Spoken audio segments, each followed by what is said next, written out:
안녕하세요. 유나이티드 읽어주는 남자 정진입니다.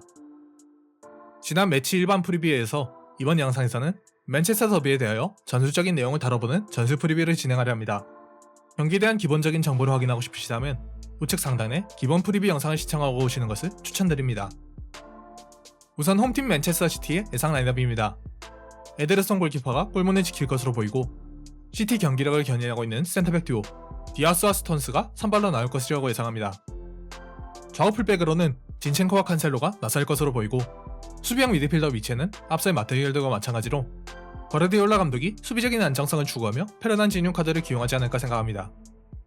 그 앞서는 최근 경기력이 좋은 긴도안과 덕배가 채우고 좌우 윙포드 위치에는 스털링과 마레즈, 최전방에는 포덴을 가짜 9번으로 세우지 않을까 생각합니다. 유나이티드의 경우 데야가 이탈에 있으므로 당연히 핸더슨이 장갑을 끼게 될 것이고 쇼, 맥과이어, 린데레프, 완비사카의 백포라인이 가동되지 않을까 싶습니다. 중원 역시 둘을 제외하고 마티치밖에 기용 자원이 없으므로 큰 변화 없이 프레드 맥토미니 라인이 기동될 것으로 보이며 브루노 페르난데스가 그 앞선을 채우게 될 것입니다.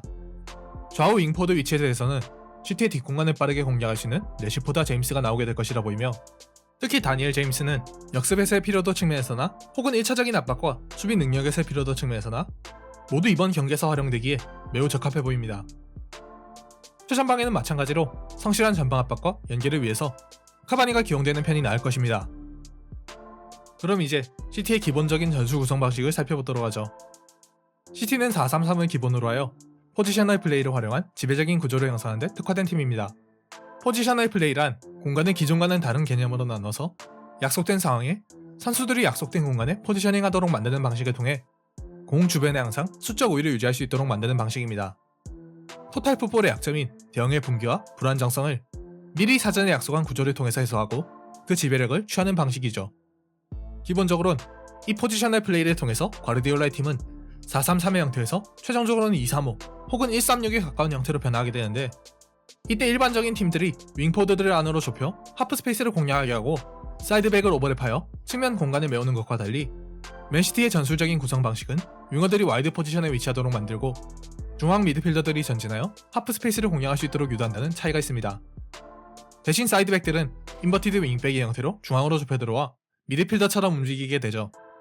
이런 구성 방식을 통해 시티는 다른 팀들에 비해 대형 이동의 동선을 줄일 수 있고 이는 시티가 강한 지배력을 유지하면서 수비적인 안정성을 확보하는 데 큰 도움이 됩니다.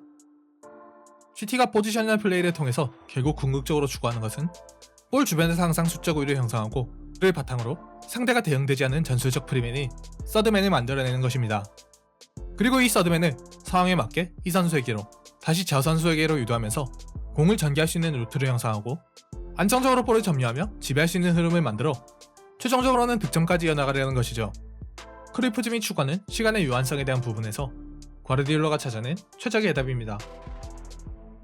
과르디올라가 지휘하는 포지셔널 플레이의 일반적인 빌드업 형태는 다음과 같습니다. 우선 상대 전방 압박에 대하여 골키퍼에게서 중앙 수비수에게 공을 전개하는 단계에서는 좌우 사이드백이 전진하여 측면 넓은 위치에 포진하면서 상대의 좌우 윙어가 압박에 가담하지 못하도록 유도합니다. 센터백과 골키퍼들이 모두 공을 원하는 위치에 전개할 능력이 있기 때문에 만약 여기서 사이드백을 놓아두고 전방 압박에 가담한다면 사이드백이 서드맨이 되므로 그 위치로 공을 보내는 것으로 빌드업 작업을 건너뛸 수 있죠. 아무튼 2명의 사이드백과 2명의 중앙 미드필더가 각각 중원 라인에 대한 고정 유도를 성공적으로 해내기에 시티는 내려가는 수비형 미드필더와 좌우 센터백 그리고 골키퍼로부터 다이아몬드 대형을 형성할 수 있고 볼을 안정적으로 전개할 수 있습니다. 그렇게 센터백에게 일단 공이 전개되어 상대 1차적인 전방 압박을 무력화시켰다면 이번에는 상대 최전방 라인을 돌파하기 위한 작업이 진행됩니다. 우선 사이드백들이 안쪽으로 좁혀 들어와 중앙 미드필더처럼 대형을 구성합니다. 그러면 기본적으로 후방의 백스리 형태가 유지되는 상황에서 최후방의 3, 다음 라인은 다시 4의 형태로 상대방의 2와 4에 해당하는 대형에 비해서 수적 우위를 점할 수 있죠. 중원에서 4대4의 수적 평형 상태가 이루어지므로 상대는 전방 압박 지원을 함부로 시행할 수 없습니다. 그러면 시티 기준 최후방에는 3대2의 수적 우위가 발생하므로 공을 손쉽게 다음 단계로 전개할 수 있죠. 그리고 여기서 만약 중원 라인에서 한 명의 선수를 앞으로 빼내더라도 3대4의 상대 수비 입장에선 수비 대원칙상 절대 유리하지 않은 상황이 유도되기에 시티는 필요하다면 한 명의 선수를 서드맨으로 빼낼 수 있습니다. 다음 단계에서는 가짜 9번이 내려오고 앞서의 서드맨이 전진하면서 인테리어라고 불리는 안쪽 공간을 점거하게 됩니다. 그리고 중앙에서 일반적인 4-4-2 수비 대응의 4-2-4-2 3개의 채널 각각에 한 명씩의 선수를 세울 수 있는 상황이 조성됩니다. 좌우 윙포드들은 이때 측면 깊숙이 전진하여 수비 라인의 전진 지원을 피닝하고 필요하다면 좌우 센터백들이 전진해서 중원에 도움을 주면서 수적 우위를 더 확장할 수도 있겠죠. 기본적으로는 5대4의 형태로 중원 라인에 대해서 수적 우위를 점할 수 있으므로 이 자체만으로도 볼을 전개하는데 큰 무리가 없어집니다. 그리고 이 단계까지 이루어져 볼이 상대의 미드필더 라인을 돌파하였다면 최종적으로 2-3-5 대형을 갖추기 위한 이동에 착수합니다. 백포 대형의 사이 공간과 좌우 공간 5개 채널에 대하여 각각 선수들이 전부 위치하게 되고 5대4의 수적 우위가 형성되므로 서드맨이 발생하죠. 상대가 수비 복귀를 한다면 그에 맞춰서 동일한 숫자의 선수를 전진시키면서 서드맨을 계속적으로 유지합니다. 그리고 공격 작업에 들어가죠. 기본적인 접근 방식은 크게 두 가지입니다. 우선 중앙에서 공격 전개가 이루어질 경우 서드맨에 해당하는 선수가 공을 받기 위한 움직임을 상대 두 줄 수비 라인 사이 공간으로 가져갑니다. 이 경우 상대 수비가 따라 나오지 않는다면 공을 내어준 선수가 서드맨으로 전환되고 상대 수비가 따라 나온다면 그 위치의 측면 자원이 서드맨이 됩니다. 만들어진 공간으로 공이 전개되고 서드맨이 공간으로 침투하여 공을 받는다면 이제 패스를 통해서 골문 앞 공격수에게 공을 전달하기만 하면 공격 마무리 단계만 남게 됩니다. 반대로 측면에서 공격 전개가 이루어진다면 중앙 지역의 선수들을 모두 박스 안으로 투입하는 방식을 통해 반대 측면의 선수들을 서드맨으로 만듭니다. 수적 균형을 위하여 상대 백포 라인은 중앙 지역 3명의 선수를 각각 따라가고 공을 가진 선수를 한 선수가 지킬 수밖에 없기 때문에 앞선에서의 수비 가담이 없다면 반대 측면의 선수는 반드시 서드맨이 됩니다. 그러면 반대로 크게 돌려놓는 패스로 공격 작업을 진행하거나 아니면 박스 바깥 빈 공간으로 공을 보내서 측면 자원이 중앙에서 공을 전개할 수 있도록 만들 수 있습니다. 만약 앞선에서 수비 지원이 이루어져 반대 측면 자원이 서드맨이 아니게 된다면 지원이 행해진 쪽의 선수가 서드맨이 되므로 그쪽으로 공을 보내서 다시 공격 작업을 차근차근 이어나갑니다. 이러한 CT의 공격 작업은 매우 치밀한 구성 방식을 가지고 있고 경기를 지배하는 데 아주 우수한 성능을 보이는 대신 그만큼 취약점이 있습니다. 기본적으로 이것은 CT 선수들의 기술적인 능력에 의해서 크게 드러나지 않는 부분인데요. 일단 점유율을 유지하지 못하고 공을 빼앗기게 된다면 CT는 다이렉트 전개를 통한 뒷공간 타격에 매우 취약한 모습을 보입니다. 최근에는 디아스나 스톤스의 개인 능력으로 에데르송의 커버 범위로 이에 잘 대응하고 있긴 하지만 전술적인 약점으로 가장 돋보이는 영역은 어쨌거나 이 부분입니다. 때문에 유나이티드는 CT를 공략하기 위해서 수비적으로 중앙에 밀집해 최대한 공간을 내주지 않으면서 지키는 방식으로 플레이하되 공을 일단 뺏어낸다면 한 번에 넘기는 패스를 통해서 발빠른 레시포드와 제임스의 역습 옵션을 활용할 필요가 있죠.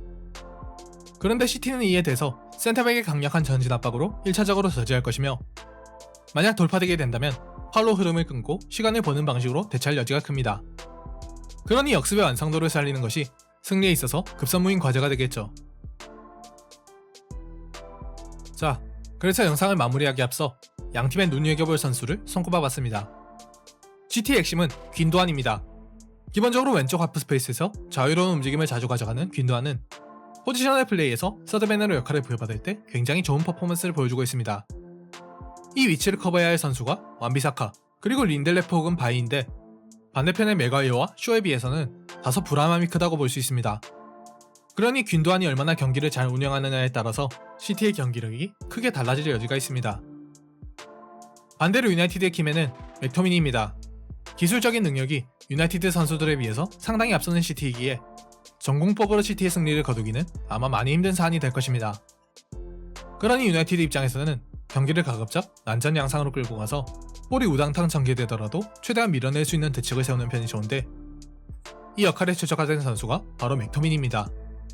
맥토미니가 신체적인 능력을 잘 활용해서 적절하게 CT 중원을 제압해준다면 유나이티드에게도 승리의 가능성이 조금이나마 있습니다.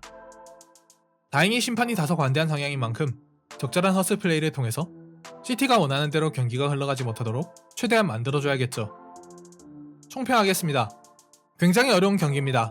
CT의 흐름이 너무나도 좋고 21연승, 28무패라는 CT의 기록이 객관적으로 보더라도 유나이티드의 승리를 쉽사리 점치기 힘들도록 만드는 지표입니다. 그렇지만 역습을 통해서 유나이티드는 언더독의 위치에서 상대를 잡은 적이 몇 차례 있습니다. 시즌 후반기 향방을 가를 중요한 경기이니만큼 쉽사리 물러서서는 안 될 것이며 단단한 수비와 날카로운 카운터로 최근 CT의 흐름에 제대로 고춧가루를 뿌릴 수 있도록 노력해야겠죠. 그럼 유나이티드의 기적적인 승리를 기원하며 맨체스터 더비의 프리뷰는 여기서 마치도록 하겠습니다. 긴 영상 끝까지 시청해주셔서 감사합니다. 영상이 유익하셨다면 좋아요와 구독을 눌러주세요. 지금까지 유나이티드 읽어주는 남자 정진이었습니다.